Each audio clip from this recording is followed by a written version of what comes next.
श्री स्वामी समर्थ. श्री स्वामी चरित्र सारामृत अध्याय 8. शंकररावांची संबंध बाधा. निजाम दरबारी रायबहादूर हा सन्मान प्राप्त केलेल्या शंकररावांना 6 लाखाची जहागिरी होती. निजामाच्या पदरी असल्याने पद प्रतिष्ठा संतती संपत्ती सुखसाधनांची त्यांच्याजवळ रेलचेल होती. पण पूर्वकर्माने त्यांना ब्रह्मसंबंध बाधा झाली, त्यामुळे त्यांना अन्नपाणीही गोड लागेना. बाधामुक्तीसाठी दानधर्म व अनुष्ठाने भरपूर केली, कशाचाच गुण येईना.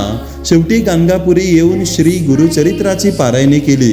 साक्षात दत्तप्रभूंनी स्वप्नात दर्शन देऊन तू अक्कलकोटास जाऊन स्वामी महाराजांची सेवा कर असा आदेश दिला. प्रत्यक्ष भगवंतांनी आदेश देऊनही शंकररावांचा विश्वास बसला नाही. त्यांनी पारायणे सुरूच ठेवली.